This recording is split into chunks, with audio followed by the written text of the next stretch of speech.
Assalamualaikum warahmatullahi wabarakatuh. Waalaikumsalam. Waalaikumsalam warahmatullahi wabarakatuh. Perkenalkan, kita dari kelompok 6 yang beranggotakan yang pertama di sini ada Sinta Indri Nurmalatifah dengan NIM 066.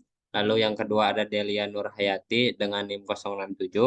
Lalu yang ketiga ada Nadindra Atmagani yang dengan NIM 068. Lalu yang keempat ada Is Marlina Yusuf dengan NIM 069. Dan yang terakhir saya sendiri Adi Nugroho dengan NIM 070. Izin di sini kita akan menjelaskan tentang laporan biaya dan harga jual produk per unit berdasarkan metode pesanan dan metode proses. Dengan contoh kasus yang sudah kita pelajari sendiri. Yang pertama akan dijelaskan oleh Delia.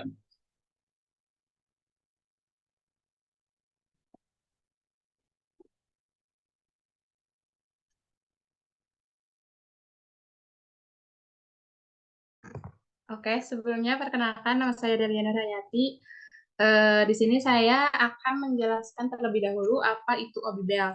Jadi, obi belt itu sejenis ikat pinggang lebar yang biasanya digunakan dalam busana tradisional Jepang seperti kimono. Kata obi sendiri itu dalam bahasa Jepang berarti ikat. Nah, obi belt memiliki panjang yang cukup besar yang dapat dibungkus beberapa kali di sekitar pinggang untuk menciptakan tampilan yang khas. Obi belt tersebut yaitu berbagai bahan seperti sutra, nilon, atau bahan-bahan lainnya. Obi belt ini tidak hanya berfungsi sebagai ikat pinggang saja, tetapi untuk menjaga pakaian supaya rapi. Nah, selanjutnya,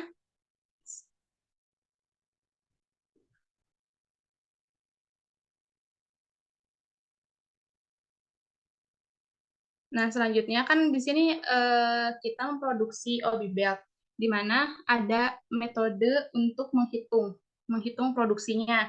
Nah, di sini ada dua metode, yaitu ada metode pesanan atau job order costing, dan yang kedua ada metode proses costing. Nah, metode pesanan atau job order costing digunakan ketika produk yang dihasilkan bersifat khusus dan diproduksi berdasarkan pesanan khusus dari pelanggan. Dalam metode ini, biaya produksi ditentukan berdasarkan pesanan atau proyek tertentu. Setiap pesanan memiliki karakteristik unik sehingga biaya produksi harus dihitung secara terpisah. Nah, sementara itu, periode proses atau proses costing digunakan dalam situasi di mana produk dihasilkan melalui serangkaian proses produksi yang berkelanjutan. Dalam metode proses, biaya produksi didistribusikan secara merata ke seluruh unit produk yang dihasilkan selama periode tertentu. Biaya produksi total dibagi dengan jumlah unit yang diproduksi untuk menentukan biaya per unit. Sekian penjelasan dari saya, terima kasih.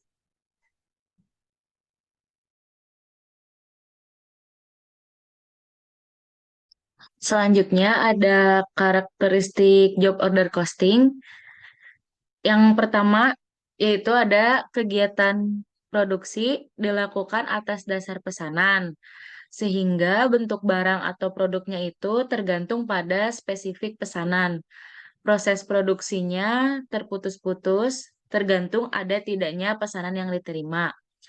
Yang kedua, yaitu ada perusahaan memproduksi berbagai macam produk sesuai dengan spesifikasi pesanannya.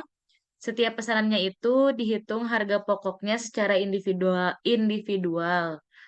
Lalu selanjutnya ada karakteristik yang ketiga, yaitu biaya produknya itu dibagi menjadi dua. Yang pertama ada biaya produksi langsung, yang kedua ada biaya produksi tidak langsung. Lalu karakteristik yang keempat, eh, terdapat biaya produksi langsung, biaya bahan baku, biaya tenaga kerja langsung, biaya produksi tidak langsung, dan biaya overhead pabrik. Karakteristik yang kelima, yaitu biaya produksi dikumpulkan untuk setiap pesanan, sehingga perhitungan total biaya produksi dihitung pada saat pesanan selesai. Biaya per unitnya itu adalah dengan membagi total biaya produksi dengan total unit yang dipesan. Karakteristik yang selanjutnya yaitu pengumpulan biaya produksinya dilakukan dengan membuat kartu harga pokok pesanan atau yang disebut dengan job order costing yang berfungsi sebagai buku pembantu biaya yang memuat informasi umum seperti nama pesanan, jumlah pesanan, tanggal pesanan, dan tanggal diselesaikan, informasi biaya bahan baku, biaya tenaga kerja langsung, dan biaya overhead pabrik. Lalu, karakteristik yang terakhir yaitu ada penentuan harga pokok per unit produk dilakukan setelah produk pesanan yang bersangkutan selesai dikerjakan dengan cara membagi harga pokok produknya dengan pesanan dengan jumlah unit produk yang diselesaikan. Lalu yang selanjutnya di sini ada karakteristik proses costing.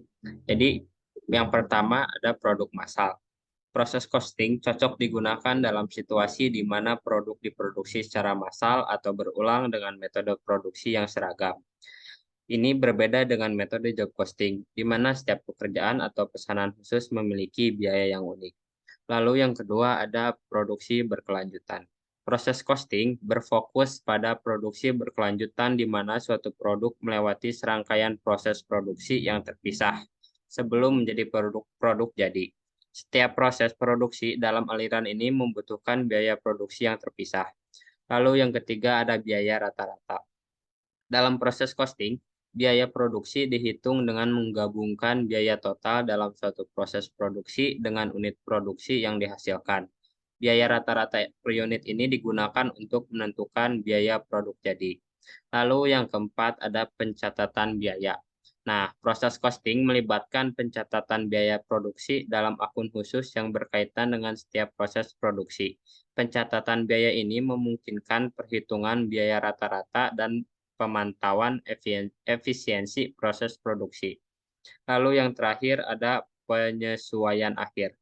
Pada akhir periode akuntansi, biaya produksi dalam setiap proses produksi dievaluasi dan disesuaikan untuk memastikan akurasi laporan keuangan.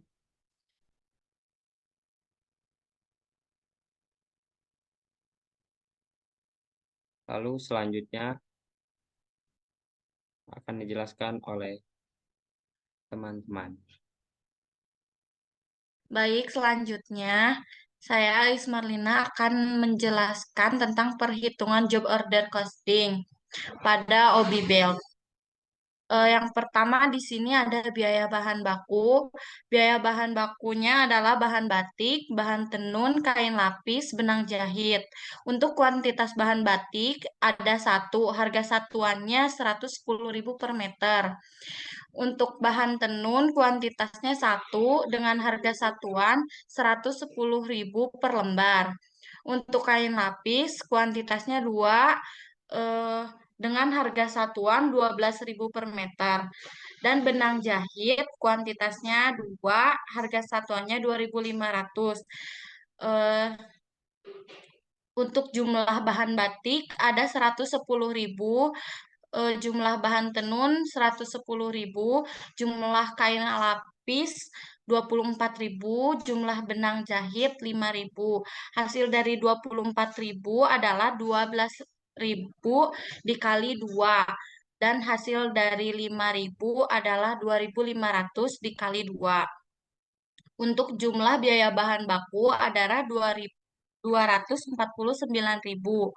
Rata-rata biaya bahan baku untuk 5 obi belt adalah jumlah biaya bahan baku dibagi 5 sama dengan 49.800.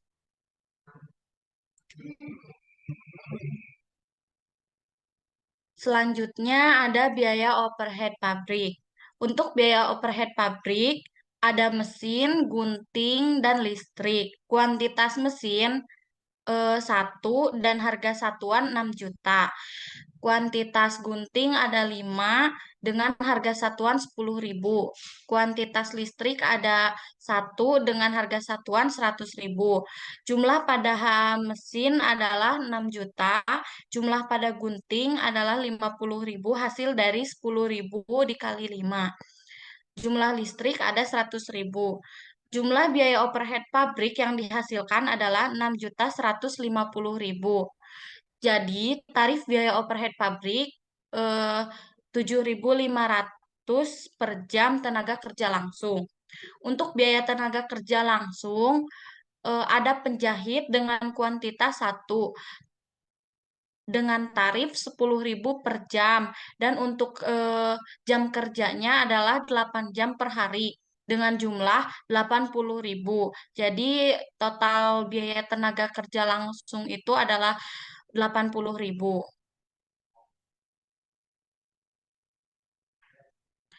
Untuk biaya komersial pada Obibel ada administrasi dengan harga 50.000 dan pemasaran dengan harga 50.000.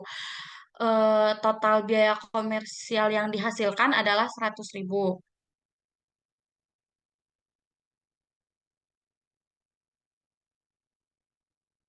Baik, di sini saya Nadine Magani akan melanjutkan perhitungan job order costing.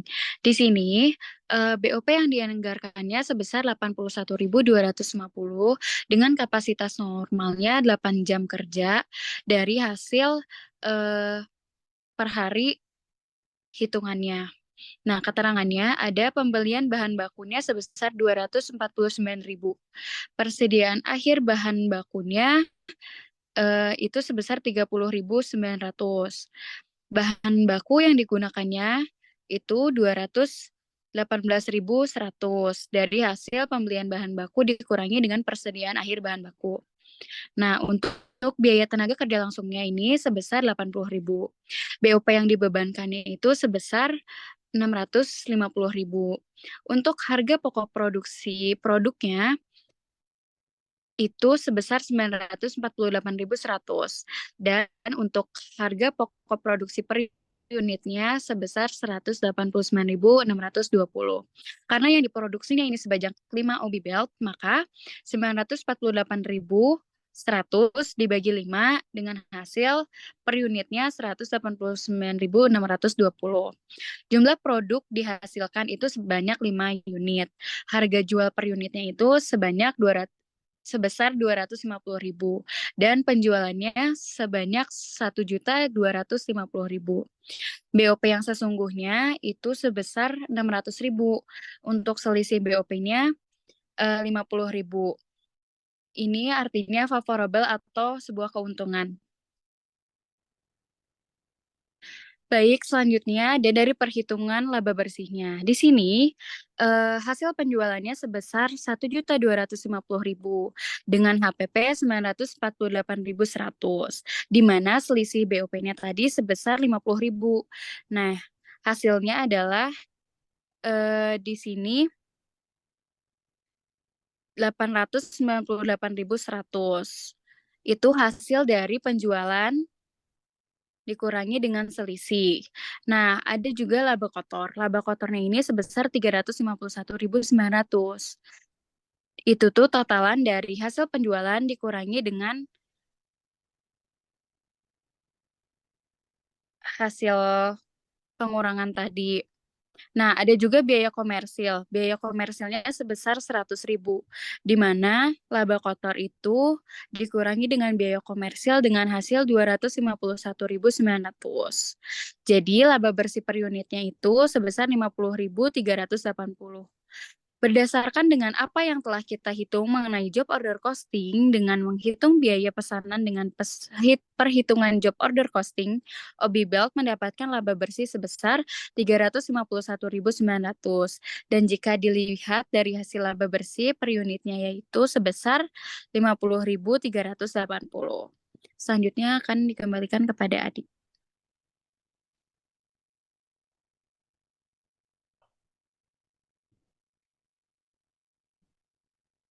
Mungkin cukup sekian dari kelompok kita. Segitu penjelasannya. Maaf-maaf bila ada salah kata, kekurangan, karena kita masih manusia. Mungkin cukup sekian. Wassalamualaikum warahmatullahi wabarakatuh.